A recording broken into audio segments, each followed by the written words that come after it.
वर्ष पहले भगवान श्री कृष्ण ने अर्जुन को कुरुक्षेत्र में भगवत गीता सुनाई थी और वो तिथि थी उस दिन एकादशी, मोक्षदा एकादशी का वो दिन था।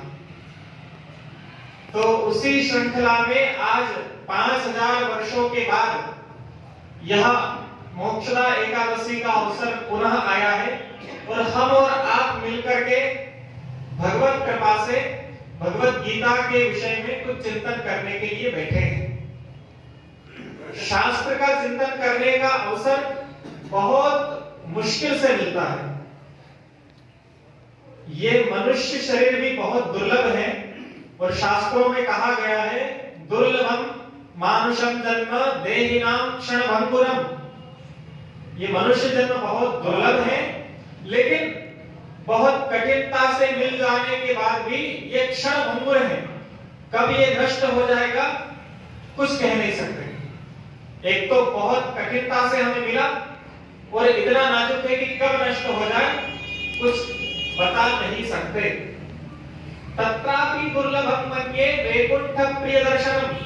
और उसमें भी जो दुर्लभ बात है कि ऐसा कोई कर्म कर लेना जिससे भगवान श्री हरि का वैकुंठ हमें मिल जाए, भगवान की सन्निधि हमें मिलती रहे।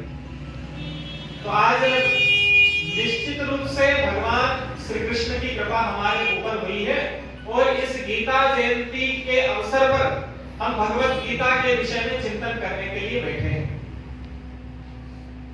और आप सब लोग भी सौभाग्यशाली हैं। पूर्वज लोग तो निश्चित रूप से सौभाग्यशाली थे ही सही, जैसा कि मैं यहाँ अनुभव कर रहा हूँ। और संचालक जी अभी बता रहे थे कि 38 वर्षों से यहाँ गीता जयंती उत्सव मनाया जा रहा है। और जो चित्रपट भी लगा हुआ है आदरणीय श्री राम जी निगम, रामचंद्र जी निगम, मुझे लगता है कि ये भी निश्चित रूप से कोई महापुरुष इस कार्य को सहयोग करने में, इसको आरंभ करने में इनका सहयोग रहा होगा। मुझे जानकारी नहीं है, लेकिन आभास ऐसा हो रहा है।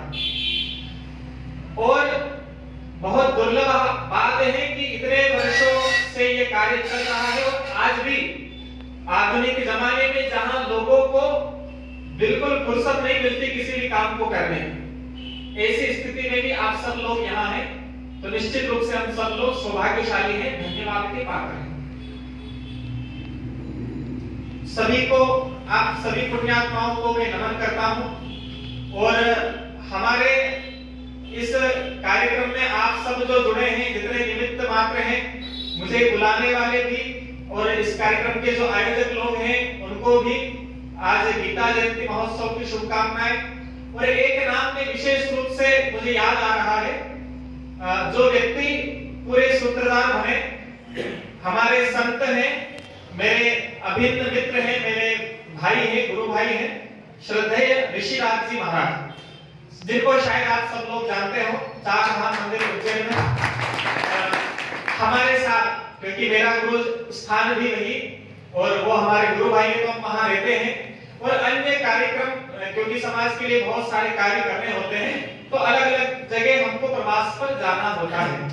मैं नागदा खाचरोद में प्रवास पर था और वो अभी उत्तर प्रदेश गए हुए हैं और यूपी के माननीय योगी जी से मिलने का इस तरह का उनका कुछ कार्यक्रम है। इस कारण वो उधर व्यस्त हो जाने से इधर नहीं आ सके। आज प्रत्यक्ष रूप से उनकी उपस्थिति नहीं है, लेकिन अप्रत्यक्ष रूप से वो भी हमारे साथ है, ऐसा मैं मानता हूं। तो अभी एक विशेष कार्य भी चल रहा है, जैसे शायद आप लोगों को ध्यान में हो, देश भर में और विश्व स्तर पर एक कार्य, एक काम का नाम अभी गूंज रहा है और वो है अयोध्या में भगवान राम जी की जन्मभूमि पर, जहां राम जी का जन्म हुआ था, वहां राम जी का भव्य मंदिर बनने जा रहा है। और जितने हिंदू संगठन हैं और विश्व हिंदू परिषद की ओर से अभियान चलाया जा रहा है कि हर हिंदू का उसमें सहयोग ले। जब तन की आवश्यकता थी तब 1990 में 92 में लाखों लाख हिंदुओं ने वहां जाकर के अपने प्राणों का भी बलिदान कर दिया और भगवान राम जी का मंदिर बने, इसलिए वहां पर प्रयत्न किया, परिश्रम किया। तो आज हम सब लोगों को ये अवसर मिला है, इसी देह से इन्हीं आंखों के सामने हम भगवान राम जी का मंदिर बनता हुआ अयोध्या में देखेंगे। एक बात मुझे याद आ रही है कि जिस दिन अयोध्या में राम मंदिर के लिए शिलान्यास हो रहा था, भूमि पूजन हो रहा था, राष्ट्रीय स्वयंसेवक संघ के परम पूजनीय सरसंघ चालक जी वहां थे और उन्होंने एक बात कही थी कि राम जी का मंदिर तो बनने जा रहा है, धूमधाम से बनेगा, लेकिन सभी देशवासियों को जब तक राम जी का मंदिर बन के तैयार हो जाए तब तक हमारे मन के मंदिर को भी राममय बनाना है, राम के आदर्शों पर चलना है। और भगवत गीता भी हमें यही प्रेरणा दे रही है। कर्मण्येवाधिकारस्ते मा फलेषु कदाचन मा कर्मफल हेतुर्भुर् माते संगोस्तु कर्मणि। ये जो समय है बहुत शुभ पुण्यदायी समय है जो अभी देश भर में परिस्थितियां घटित हो रही है और विश्व में आज भारत देश का नाम हुआ है, हिंदू समाज के प्रति लोगों की आस्था बढ़ी है, हिंदुओं का सम्मान आज विश्व में बढ़ा है और उसका श्रेय जाता है हमारे पूर्वजों को, हमारे ग्रंथों को, हमारे ऋषि मुनियों को, जिन्होंने इतना सुंदर भगवत गीता जैसा ग्रंथ हमें ला करके दिया है। अब जरा मैं आप लोगों से प्रश्न करना चाहता हूं भगवत गीता के विषय में। भगवत गीता हमारा ग्रंथ है और निश्चित रूप से हिंदू समाज का ही नहीं विश्व का श्रेष्ठतम ग्रंथ है। अनेक देशों में भगवत गीता का प्रचार प्रसार हो रहा है, अनेक भाषाओं में भगवत गीता। अब एक बात जो आप लोगों को शायद कठोर लगे, लेकिन मैं आपसे पूछना चाहता हूं, आप लोगों को उसका उत्तर देना। हम में से कितने लोग हैं जो प्रतिदिन भगवत गीता का पाठ करते हो, पूरा या कोई एक अध्याय या फिर कोई एक श्लोक? जो प्रतिदिन गीता का पाठ करते हो कृपया हाथ खड़ा करें। एक आदरणीय ने हाथ खड़ा किया, बहुत बढ़िया, मैं चाहता हूं उनके लिए ताली बजा दें, बहुत अभिनंदन के योग्य हैं। कोई बात नहीं, हमारे पास उतना समय नहीं होता है। अब मेरा दूसरा प्रश्न है कि जो महीने में एक बार गीता जी पढ़ लेते हो, एक बार भी गीता का जो एक अध्याय पढ़ते हो, एक श्लोक भी पढ़ते हो, वो व्यक्ति कृपया हाथ खड़ा करें। एक महीने में एक बार तो पढ़ ही लेते हैं, 2 लोग, बहुत बढ़िया, आपके लिए भी ताली। अच्छा, वो लोग जो साल में एक बार गीता जी खोल के देख लेते हैं, कभी कोई पर्व कोई त्योहार आता है तो कभी गीता जी पढ़ लेते हैं, गीता जी का एक अध्याय एक महात्म्य भी साल में एक बार, तो कृपया आगे हाथ खड़ा करें। बहुत अच्छा, इनके लिए भी कृपया ताली बजाइए। अच्छा, वे लोग जिन्होंने जीवन में एक बार भी गीता जी कम से कम कभी ना कभी तो खोल के देखी थी, बोले हाँ गुरु जी हमने एक बार पढ़ी थी, ऐसे व्यक्ति? बहुत बढ़िया, आप सभी अभिनंदन के पात्र हैं। अब मैं ये नहीं पूछूंगा कि जिसने कभी नहीं पढ़ी वो हाथ खड़ा करेगा, ये पूछने वाला है।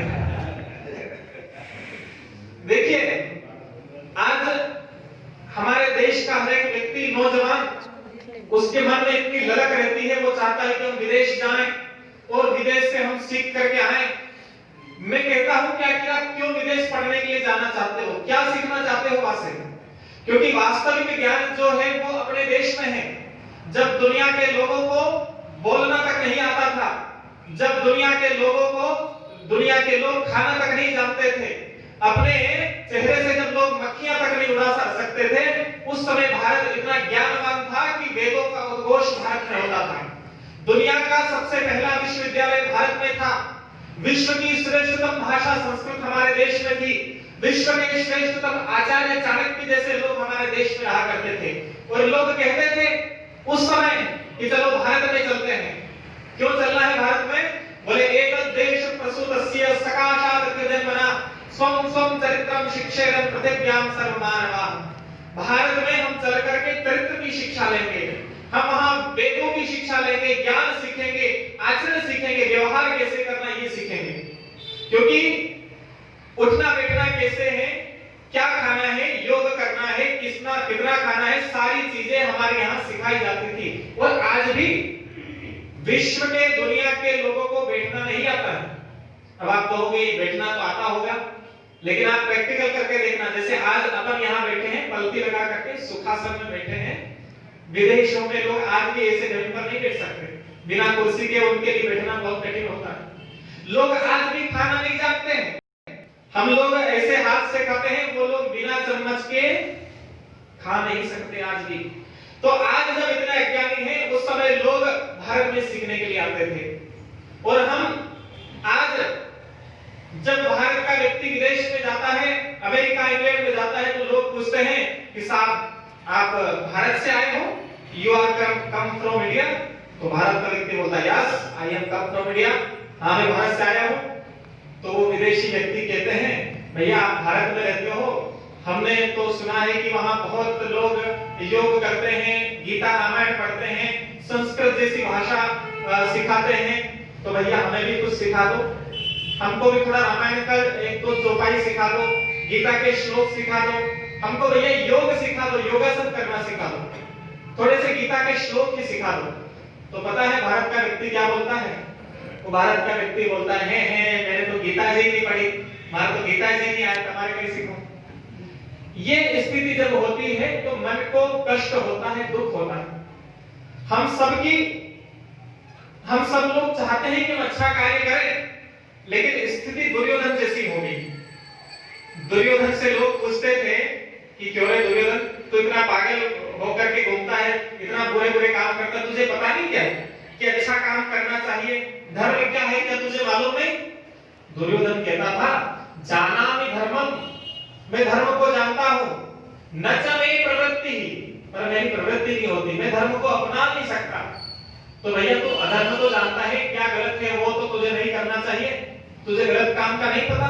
बोले जानामि अधर्मम न च मे निवृत्ति, मैं अधर्म को भी जानता हूं लेकिन मेरी निवृत्ति नहीं हो सकती, मैं उसको अधर्म को छोड़ नहीं पाता, धर्म को पकड़ नहीं पाता। और यही स्थिति आज हिंदू समाज की भी हो गई है। पता है कि भगवत गीता रोज पढ़नी चाहिए, मंदिर रोज जाना चाहिए, सत्कर्म सत्संग रोज करने चाहिए, लेकिन करने का मन नहीं करता। ये मन जो है ये हमें भटकाता रहता है। तो क्या करें? कोई बात नहीं, आप रोज ना कर पाओ, आप महीने में भी एक बार ना कर पाओ, लेकिन यहाँ आज बदनावर में आप लोग जो है और आपके पुण्य के प्रताप से कम साल में एक बार आकर के यहाँ बैठ जाते हैं, तो साल भर का इकट्ठा पुण्य आपको मिल जाता है। जरा अपने लिए ताली बजा लीजिए एक बार। और कुछ कमियां यद्यपि हमारे समाज में हो गई है कि हम पढ़ना चाहें तो भी व्यवस्था नहीं हो पाती। तो मैं आप लोगों को एक बात बताना चाहता हूं। मैं जैसा कि मेरे परिचय में कहा गया, उज्जैन से आया हूं, उज्जैन जिले में हम लोग कार्य करते हैं। तो कुछ 8 वर्ष पहले हमने एक छोटा सा कार्य शुरू किया कि हम भगवत गीता लोगों को सिखाएंगे। एक स्थान पर एक जगह पे शुरू किया, 5-8 बालक बालिकाएं, हिंदू समाज से बालक बालिकाएं आए, उनको श्लोक हमने सिखाना शुरू किया। और आज स्थिति ये है कि उज्जैन जिले के सभी तहसीलों में ग्राम स्तर तक भगवत गीता की सभी तहसीलों में कई सारी कक्षा लगती है।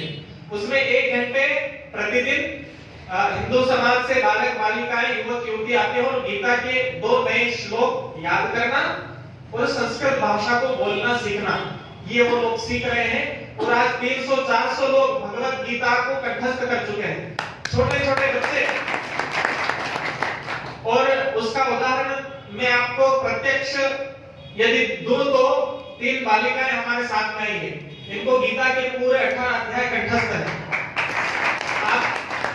कहीं आप पुस्तक खोल के आप बैठो और कहीं से कुछ उठा करके इनसे पूछ लीजिए। तो इस तरह का कार्य हम एक छोटा सा प्रयत्न हमने किया है, वो चल रहा है। और आज आप सब लोगों के बीच में आने का सौभाग्य मिला। और क्योंकि आज हम सब लोग गीता जयंती है, इसलिए मुझे लगता है कि 2-3 मिनट का समय आपका मैं लेना चाहूंगा कि हम गीता के एक अध्याय का पाठ कर रहे हैं। आप लोग राजी हैं, तैयार हैं इसके लिए? इतना समय दे सकते हैं? हम रोज नहीं दे सकते, महीने में एक बार नहीं दे सकते, साल में नहीं दे सकते, तो कम से कम आज तो आपका मैं समय लेना चाहता हूं। और अगर गीता के अध्याय की बात करें कि भाई कौन सा अध्याय करना चाहिए, वैसे तो पूरी गीता ही शास्त्रों का निचोड़ है।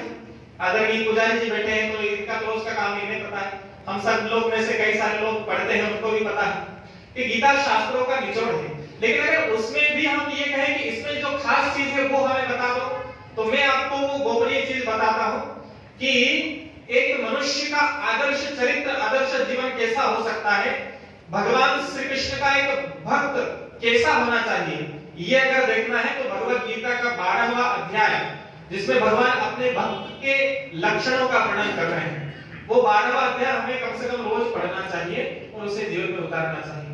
तो आप सब लोग, हम सब मिलकर के गीता के 12वें अध्याय का संस्कृत में पाठ करेंगे। 2 से 3 मिनट इसको करने में लगेंगे, एकदम सामान्य लय से आप लोग बोलेंगे, बालिकाएं भी बोलेंगी, मैं भी, और सब लोग जिनके पास पुस्तक हो नहीं हो, मोबाइल होंगे उनमें हम सर्च कर सकते हैं पीडीएफ या उसको खोल के रखें, उसको बोलने का प्रयत्न करें, केवल सुनना नहीं है, केवल देखना नहीं, बोलने का, उच्चारण करने का प्रयत्न करें।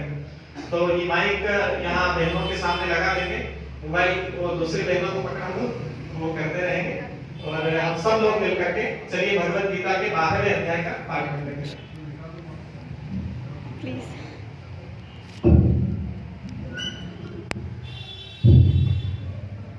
ये पुस्तक यहाँ है, किसी को लगती हो तो इस पुस्तक को ले लीजिए, इसमें से देख करके बोल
आप सब लोगों को थोड़ा पैनिक हो रहे होंगे और लग रहा होगा कि अरे क्या हो रहा है, लेकिन मैं ये निवेदन कर दूं कि देखिए आपको सुनने में हो सकता है थोड़ा कष्ट हो रहा हो, बैठने में विचलन सी हो रही होगी, लेकिन अगर हमें सुनने में इतना कष्ट हो रहा है तो सोचिए कि जिन्होंने याद किया उनको कितना कष्ट, तो इतना कष्ट उठाकर भी उन्होंने अगर स्मरण किया तो हमें थोड़ा सा कष्ट उठाना है और सुनना है और बोलने की कोशिश करना है। और मैं चाहता हूं कि आप जो इन्होंने जो कष्ट उठाया, धैर्य धारण किया, और आप भी जो धैर्य धारण कर रहे हैं उसके लिए जरा ताली बजा दीजिए, अपने धैर्य को धन्यवाद दे लीजिए। 11 श्लोक हो गए हैं और मैं बता दूं कि गीता का सबसे छोटा अध्याय, सबसे महत्वपूर्ण अध्याय है। 20 श्लोक के कुल इसमें 11 12 हो गए हैं, आगे की ओर अध्याय में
श्री कृष्णचंद्र भगवान की जय। तो ये भगवत गीता के 12 अर्थात 12वें अध्याय का हम लोगों ने पारायण किया। गीता हमारे जीवन में किस तरह से परिवर्तन लाती है और हमारे जीवन की सभी समस्याओं का समाधान इसमें है, तो इसे अवश्य पढ़ना चाहिए। अभी जो बालिकाओं ने पाठ किया, और मेरा प्रश्न आपसे, आप में से किन किन को लगता है कि रोज पढ़ना चाहिए गीता? जरा हाथ खड़ा करें। बहुत बढ़िया, ताली बजा लीजिए जरा आपने। अच्छा, मेरा अगला प्रश्न है, जरा सोच समझ के जवाब दीजिएगा। थोड़े से प्रश्नोत्तर करूंगा, फिर अपनी बात को बहुत संक्षिप्त में ही, आपका समय बहुत मूल्यवान है, ज्यादा नहीं लूंगा। सबको लगता है कि गीता पढ़नी चाहिए। हम में से कौन कौन ऐसे हैं जो गीता पढ़ने के लिए तैयार है? अगर कक्षा लगाई जाए, सप्ताह में एक दिन आपसे अगर मांगा जाए, तो कौन किन सप्ताह में एक दिन देने के लिए तैयार है? बहुत बढ़िया, इनके लिए भी ताली बजा देना है। ये जो बालिका ने अभी भगवत गीता का पाठ किया, बहुत चिंतनीय विषय है और हम में से सभी लोगों को ये लगता है, और ये मैं इस कार्यक्रम का एक सारभूत बात आप लोगों से कहने जा रहा हूं। हर हिंदू को भगवत गीता अवश्य पढ़नी चाहिए। जिस देश में ये न्यायालय के अंदर कोर्ट में ये नियम है कि गीता पर हाथ रख के कसम खिलाई जाती है, उस देश में भगवत गीता नहीं पढ़ाई जाती, ये बहुत बड़ा देश का दुर्भाग्य है। कोई बात नहीं, अगर वो ना कर सके, लेकिन हम सामाजिक लोग हैं, हमारा दायित्व बनता है, हमारी जिम्मेदारी है कि हम ऐसा प्रयत्न करें कि कम से कम रोज ना पढ़ सके, कोई बात नहीं, हम सप्ताह में एक दिन तो गीता पढ़ने के लिए बैठे। और ये किसी आयु विशेष की बात नहीं हो रही है। हम में से अधिकतर लोग ये कहते हैं कि गुरुजी हमारे तो कई याद है, हम तो बच्चा उनके भेज रहे, आप तो बच्चों को पढ़ा देना बस हो गया काम। लेकिन केवल आपके पढ़ने से भी काम नहीं चलेगा, तो केवल बच्चों के पढ़ने से भी काम नहीं चलेगा, हमें सबको ये गीता पढ़नी चाहिए। तो इसलिए हम ये 5-8 वर्षों से जो कार्य कर रहे हैं कि भगवत गीता हम साल में एक बार ना पढ़े, उसको रोज पढ़ सके, उसके लिए कम से कम नगर में एक स्थान तो ऐसा होना चाहिए जहां गीता के श्लोकों को हम याद कर सके।